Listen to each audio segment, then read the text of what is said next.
2026 தேர்தலில் விஜயன் அரசியலுக்கே வரல அப்படின்ற பட்சத்தில் நீங்கள் யாரை ஆதரிச்சிருப்பீங்க? யாராக ஒருத்தவங்களை ஓட்டு போட்டிருப்பீங்கல்ல? திமுக கூட்டணியில் நிறைய பேர் இருக்காங்க இல்லையா, கூட்டணி கட்சிங்க. ஸோ திமுக என்ன பண்ணாலுமே அதை பார்த்தீங்கன்னாக்கா நியாயம் பத்திர மாதிரி பேசுகிறாங்க இல்லையா. ஸோ அவங்களுக்கு என்ன சொல்லுவாங்க? 2019 ஸ்டாலின் ஐயா என்ன பண்ணாருன்னா எதிர்கட்சியாக இருந்தார் இல்லையா. அப்போ வந்து ஒரு பொட்டி ஒன்று எடுத்துன்னு வந்து உங்கள் குறையெல்லாம் கொடுங்க, அதை நான் பாட்டோன்னே 2021 தேர்தல் வந்து முதல் செய்யணும், அதை எடுத்துன்னு பார்த்து கோரிக்கை தீர்த்துன்னு சொன்னார். ஸோ அதை பார்த்து தீர்த்தாரா? நிறைய பெண்கள் என்ன சொல்றாங்கன்னா, பஸ் ஃப்ரீயா கொடுத்துறாங்க, 1000 ரூபாய் மகளிர் கொடுத்துருக்காங்க, பேர் பள்ளி குழந்தைகள் நிறைய பேருக்கு சலுகை நிறைய செஞ்சிருக்காங்க திமுக அரசு சொல்றாங்க இல்லையா. ஸோ அதை பத்தி நினைக்கிறீங்க? மக்கள் மெயின் செட்லேயே வந்துருச்சு. இந்த எலெக்ஷனுக்கு பார்த்தீங்கன்னாக்கா அதிமுக திமுக யார் அதிகமாக தருவாங்கன்னு, அதை பத்தி நினைக்கிறீங்க? 2026 தேர்தலில் விஜயன் அரசியலுக்கே வரல அப்படின்ற பட்சத்தில் நீங்க யாரை ஆதரிச்சிருப்பீங்க? யாராக ஒருத்தவங்களை ஓட்டு போட்டிருப்பீங்கல்ல? நாங்க நோட்டா தான் சார் போட்டிருக்கோம். எனக்கு ஆமா, டிஎம்கே அண்ட் ஏடிஎம்கே பாத்தீங்கன்னா எங்களுக்கு வந்து அவங்க மேல இருந்த அந்த நம்பிக்கை வந்து இழந்துட்டாங்க. டிஎம்கே சுத்தமா வந்து எந்த ஒரு நம்பிக்கையும் கிடையாது. தமிழக மக்கள் ரொம்ப பாதிச்சிருக்காங்க. ஏடிஎம்கே பத்தி எல்லாருக்குமே தெரியும். 5 குழுவா பிரிச்சு தனித்தனியா இருக்கிறாங்க அம்மா இறந்ததுக்கு அப்புறமா. ஸோ எங்களோட ஓட்டு தளபதி அவர்கள் கட்சி திறக்கல அப்படின்னாக்கா நோட்டாக்கு தான் போடுறோம். ஓகே, நிறைய பெண்கள் என்ன சொல்றாங்கன்னா, பஸ் ஃப்ரீயா கொடுத்துறாங்க, 1000 ரூபாய் மகளிர் கொடுத்துருக்காங்க, பேர் பள்ளி குழந்தைகள் நிறைய பேருக்கு சலுகை நிறைய செஞ்சிருக்காங்க திமுக அரசு சொல்றாங்க இல்லையா. ஸோ அதை பத்தி நினைக்கிறீங்க? சார், அதாவது ஒரு சலுகையை அறிவிச்சுட்டு 4 சலுகையை வந்து க்ளோஸ் பண்ணியிருக்காங்க.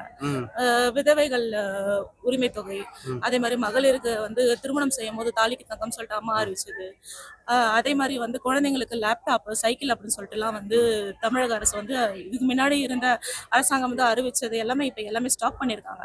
அப்போ அதில் எத்தனை கோடி பணங்கள் இருக்கும்?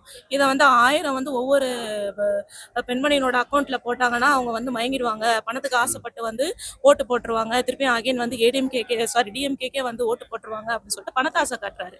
ஆனா அப்படி கிடையாது. நம்ம தமிழக மக்கள் வந்து ரொம்ப மானம் உள்ளவர்களாகவும் தன்மானம் உள்ளவர்களாகவும் யாருக்கு வந்து நல்லாட்சி அமைப்பவர்களுக்கு யாருக்கு ஓட்டு போகணுன்றது தமிழக மக்களுக்கு தெரியும். 2020 தேர்தலில் நிறைய பேர் காசு வாங்கிட்டு ஓட்டு போடுறாங்க இல்லையா. ஸோ அதை பத்தி நினைக்கிறீங்க? காசு வாங்கிட்டு ஓட்டு போடுறது ஜனநாயக படுகொலை. யாரு மக்களுக்கு உண்மையாக சேவை செய்யறாங்களோ அவங்களுக்கு ஓட்டு போடணும். 2026ல் எங்களோட தளபதி அவர்கள் தான் வருவாரு. அவர் தான் வந்து நியாயமா இருக்கிறாரு, மக்களோட தொண்டுகள் செய்யறாரு. அப்படின்றதுனால தமிழக மக்களுமே தெரிஞ்சிருக்கிறனால எதிர்கட்சியும் சரி ஆளும் திமுக கட்சியும் சரி இந்த பல சூழ்ச்சிகளை செய்யறாங்கன்றது தெரியும். 2026ல் எங்க தளபதி அவர்கள் தான் வருவாங்க. மக்கள் மெயின் செட்லேயே வந்துருச்சு. இந்த எலெக்ஷனுக்கு பார்த்தீங்கன்னாக்கா அதிமுக திமுக யார் அதிகமாக தருவாங்கன்னு, அதை பத்தி நினைக்கிறீங்க? சார், பணம் யாருக்கு அதிகமாக கொடுப்பாங்கன்றது எனக்கு அவங்க வந்து ஒருத்தர் வந்து ரூலிங் பார்ட்டி, ஒருத்தர் வந்து ஆப்போசிட் பார்ட்டி. அவங்க வந்து பல கோடி பணங்கள் வந்து ஊழல் செஞ்சு அவங்க வந்து பதுக்கி வச்சிருக்கிறதும், சுவிஸ் பேங்க்ல வச்சிருக்கிறதும், பல அவாலா பணங்கள் வரதும் வந்து சொல்லிட்டு நம்ம பார்த்துட்டு தான் இருக்கோம். ஸோ அத்தனை பணங்கள் வைத்துக்கொண்டு அவங்க வந்து பொதுமக்களுக்கு 5000 என்ன 10,000 1 லட்சம் கூட ஒரு பேருக்கு அவங்க கொடுக்கலாம். அத்தனை பல கோடி லட்சம் வந்து அவங்க வந்து கொள்ளடிச்சிருக்காங்க. ஏன் நம்ம தமிழக முதல்வரே வந்து 5,500 லட்சம் கோடி கடன் வாங்கியிருக்கிறாரு. எங்க போச்சு அந்த கோடி? என்ன நோட்டீஸ் அவர் வந்து பண்ணாரு? அதே மாதிரி வெளிநாட்டுக்கு போயிட்டு முதலீடு போயிட்டு நான் வாங்கிட்டு வரேன் அப்படின்னு சொல்லிட்டு சொன்னாரு. அதுலயும் பல கோடி சொன்னாரு. அதனோட வெள்ளை அறிக்கையும் தரல. அப்ப இந்த பணத்தெல்லாம் வச்சு மக்களை வந்து திருப்பி காசு கொடுத்த விலைக்கு வாங்கிக்கலாம் அப்படின்னு நினைக்கிறாரு. ஆனா மக்கள் அந்த மாதிரி கிடையாது. 2026ல் தன்னுடைய வாக்குறுதிகளை வந்து எப்படி அவங்க வாக்கு செலுத்தணும், யார் வருவாருன்றதை அவங்க முடிவு பண்ணுவாங்க. இதே வார்த்தை இப்ப தொடர்ந்து பார்த்தீங்கன்னா கரூர் நடந்த பிரச்சனைக்கு ஒவ்வொருத்தரும் ஒரு காரணம் சொல்லிட்டு இருக்காங்க. நீங்க என்ன காரணம் நினைச்சிட்டு இருக்கீங்க சொல்லுங்க?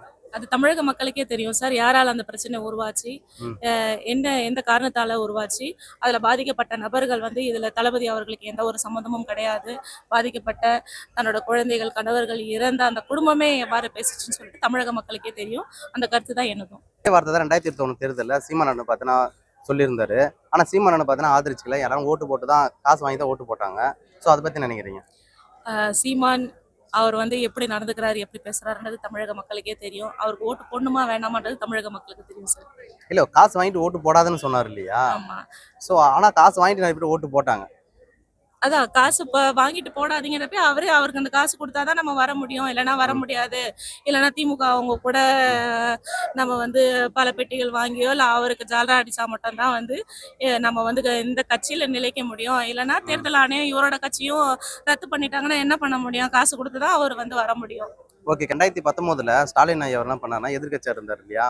அப்போ வந்து ஒரு பொட்டி ஒன்று எடுத்துன்னு வந்து உங்க குறையெல்லாம் கொடுங்க, அதை நான் பாட்டோன்னே 2021 தேர்தல் வந்து முதல் செய்யணும், அதை எடுத்துன்னு பார்த்து கோரிக்கை தீர்த்துன்னு சொன்னாரு.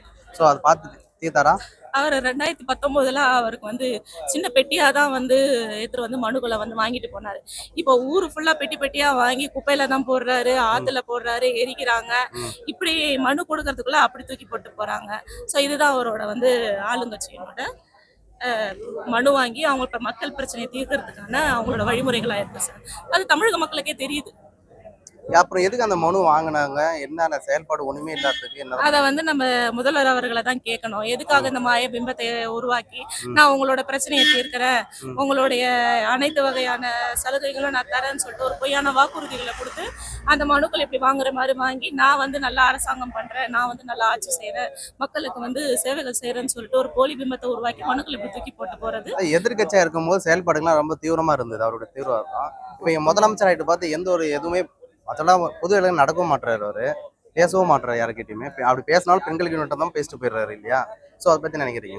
அதாவது இப்ப அவர் பவர்ல இருக்காரு, ம் மக்கள் வந்து ஒரு அனுதாப ஓட்டு தான் அவருக்கு போட்டாங்க. எனக்கு கலைஞருக்கு அப்புறமா வந்து யார முதல்வரா வந்து டிஎம்கேல வந்து செலக்ட் பண்ணணும் ம் அப்படின்ட்டு இருக்கப்ப இவரோட உடல்நிலை கருத்தில் கொண்டு தமிழக மக்கள் எல்லாருமே வந்து இவருக்கு ஓட்டு போட்டு ஜெயிக்க வச்சிருக்காங்க. பிளஸ் வந்து இவர் சொன்ன வாக்குறுதிகளும் வந்து தமிழக மக்கள் வந்து நம்பி ஓட்டு போட்டாங்க.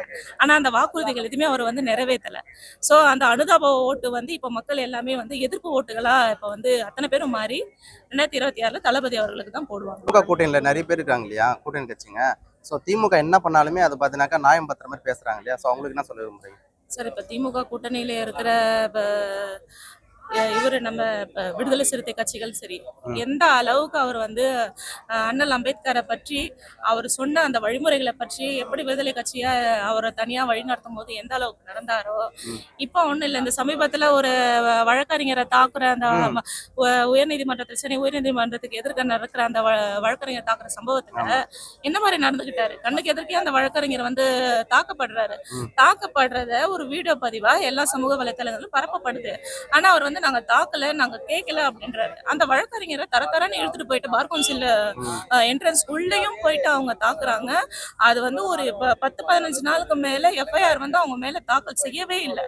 கவுண்டரும் கம்ப்ளைண்ட்டும் வாங்கல, எஃப்ஐஆரும் போடல. அவங்கள அலைய விட்டு திருப்பியும் ஒரு 41 செக்ஷன் அந்த என்கொயரி வந்து திருப்பி நோட்டீஸ் அனுப்பிச்சிருந்தாங்க போலீஸ். அந்த என்கொயரியிலும் திருப்பி மறுபடியும் அவரை அடிச்சு தாக்கி ஒரு அட்டுழியத்தை தான் பண்ணியிருந்தாங்க. அதான் திமுக கட்சியோட வந்து சேர்ந்து அவங்களுடைய பழக்கமே வந்து விடுதலை கட்சி தலைவர் அவருக்கு வந்திருக்கு.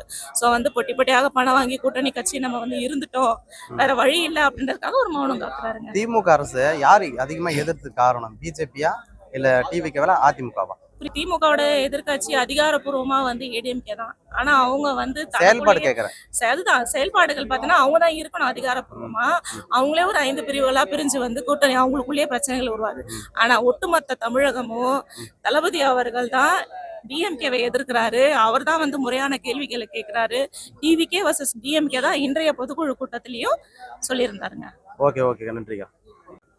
தலைவர் உள்ள என்ன பேசுனாரு விஜயண்ணா?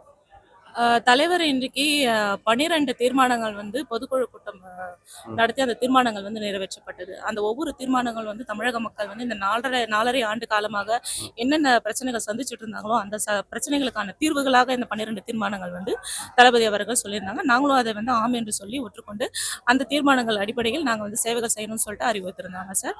அதே மாதிரி உச்சநீதிமன்றம் என்ன ஆர்டர் வந்து இப்போ சொல்லி எங்கள் தாவேகா கட்சியினர் வந்து அந்த நீதி விசாரணையில் வந்து வென்றார்களோ அதனுடைய பாயிண்ட்ஸை வந்து ஒவ்வொரு பாயிண்டா வந்து அவர் வந்து தமிழக மக்களுக்கு டீட்டெயிலாக விவரிச்சிருந்தாங்க.